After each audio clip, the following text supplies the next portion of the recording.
রংপুরে অস্বাভাবিকভাবে বেড়েছে ডিমের দাম। ডিম কিনতে হিমশিম খাচ্ছে নিম্ন আয়ের মানুষ।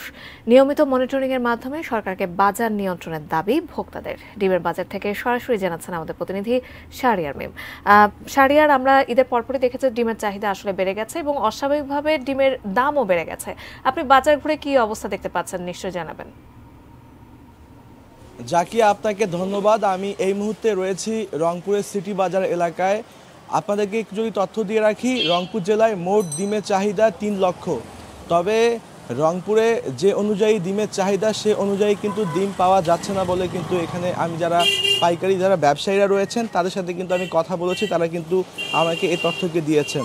পাইকারি পর্যায়ে 100 ডিম 1200 টাকা বিক্রি হচ্ছে বলে কিন্তু আমি জানতে পেরেছি, যা আসলে ভোক্তা পর্যায়ে কিন্তু 50 থেকে 55 টাকা হালি বিক্রি হচ্ছে।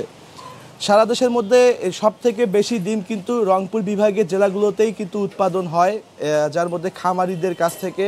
তবে এবার ডিমের দাম বাড়ার একটাই কারণ দাঁড়িয়েছে, বা যে কারণগুলো তারা বলছেন সেটি হচ্ছে যে তীব্র গরমে মুরগি আসলে হিট স্ট্রোকে মৃত্যুবরণ করছে, এবং এছাড়া আসলে এই গরমে ডিম নষ্ট হয়ে যাচ্ছে, এবং মুরগির যে খাবার খরচ সেটি কিন্তু সবথেকে বেশি, যার কারণে কিন্তু ডিমের দাম বেড়েছে এমনটাও কিন্তু তারা বলছেন।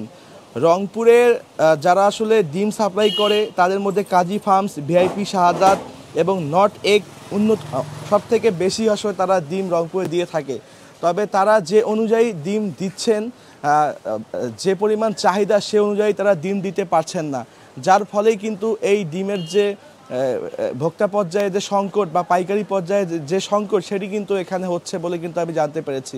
শুধুমাত্র এই রংপুর সিটি বাজারই নয়, এখানে যেমন ডিমের হালি 50 থেকে 55 টাকা পর্যন্ত উঠেছে, তেমনি কিন্তু মোড়ের দোকানগুলোতে আরও কিন্তু দাম। তো এই ছিল রংপুর সিটি বাজার থেকে আমার কাছে সর্বশেষ অবস্থা।